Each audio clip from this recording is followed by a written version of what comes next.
আসসালামু আলাইকুম রহমতুল্লাহি ওয়া বারাকাতুহু শাইখ। ওয়ালাইকুম আসসালাম ওয়া রাহমাতুল্লাহি ওয়া বারাকাতুহু। জি বলেন। জি, আমি ইউএসএ নিউ জার্সি থেকে বলছি। আমার প্রশ্ন হচ্ছে, কোন এক এতিমখানা আছে যেটা মাদ্রাসা সহ আর কি, এতিমখানা প্লাস মাদ্রাসা, সেখানে কি জাকাতের টাকা দেওয়া যাবে কিনা, বা মানে এতিমখানা ওদের ভরণ পোষণ বা ওদের কোনো প্রয়োজন মেটানোর জন্য জাকাতের টাকা এতিম দেওয়া যাবে না, বা তারা কোনো কিছু জিজ্ঞাসা করলে সেই জিনিসটা আমি কি জাকাতের টাকা থেকে কিনে দিতে পারবো কিনা? জাযাকাল্লাহ খাইর। এতিমখানায় সাধারণত এতিমখানায় যে এতিমরা থাকে তারা গরিব ছেলে, গরিবের ছেলে। এতিম দুই প্রকার, সচ্ছল ব্যক্তির ছেলে কিন্তু তার বাবা মারা গেছে, সে ওই এতিম, কিন্তু নাবালক অবস্থায় যদি সচ্ছল ব্যক্তির ছেলে মারা যায়, আরে রাষ্ট্রপতির ছেলে, প্রধানমন্ত্রীর ছেলে, প্রধানমন্ত্রী মারা গেছে, রাষ্ট্রপতি মারা গেছে, কোন দেশের সবচেয়ে বড় ধনাঢ্যরা মারা গেছে, আর তাদের ছেলেরা এতিমে নাবালক অবস্থা আছে, তারাও এতিম, কিন্তু তাদেরকে কি জাকাত দেওয়া যাবে? তো এতিমের জন্য জাকাত নেই, কিন্তু এতিম যদি মিসকিন বা ফকির হয়, ইন্নামা সাদাকাতুল লিল ফুকারা ওয়াল মাসাকিন, 8 শ্রেণীর মানুষকে জাকাত দিতে পারবেন। সূরা তওবা আয়াত নম্বর 60 আল্লাহ বলেছেন।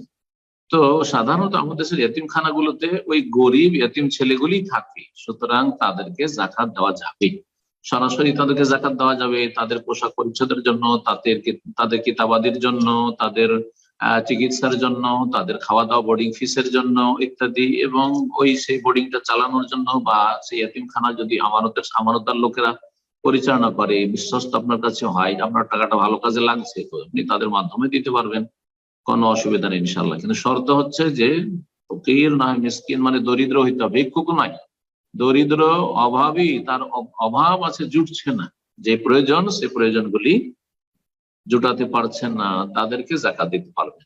জি, আসসালামু আলাইকুম শাইখ, আমি খুলনা বাংলাদেশ থেকে বলছি। বলেন বলেন, কোন জায়গা? খুলনা বাংলাদেশ। হ্যাঁ হ্যাঁ, বলবেন যে বাংলাদেশ অমুক জেলা থেকে এতটা কম। শাইখ, আমি জানতে চাচ্ছিলাম জিহাদ সম্পর্কে।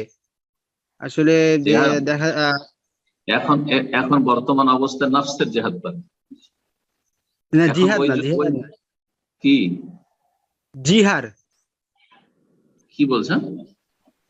জিহার সম্পর্কে শাইখ। জিহাদ বুঝলাম না, মানে যেমন আপনার কি, ওই যে মায়ের সাথে কোনো কিছু স্ত্রীর মিলে গেলে এই সম্পর্কে আর কি। জেহার, র দিয়ে জেহার বলেন আপনি, এমন করে বলছেন জ দিয়ে। জেহার, জেহার একটা হচ্ছে জা আর একটা জ, জেহার। হ্যাঁ ঠিক আছে, জেহার। জি, মায়ের সাথে তুলনা করা স্ত্রীকে, আনতে আলাইয়াকা জাহরি উম্মি, ঠিক। জি, বলেন।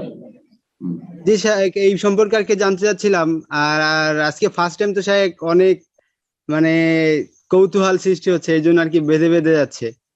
এখন আল্লাহর কাছে আশ্রয় চাই, আল্লাহর কাছে আশ্রয় চাই, আল্লাহর কাছে আশ্রয় চাইছে। এই কারণে আল্লাহ তাআলা এখন মতো আমার আম্মুকে জীবিত রাখছে, কিন্তু দেখা যায় আম্মু মারা গেলে কি তার কোনো বান্ধবী বা পাড়া প্রতিবেশী তার মতন দেখতে, এরকম কাউকে যদি বলি যে আপনাকে দেখতে আমার আম্মুর মতন, বা এমন কিছু আপনার একটা হাঁটা চলা বা এগুলি কি জিহারের অন্তর্ভুক্ত হবে?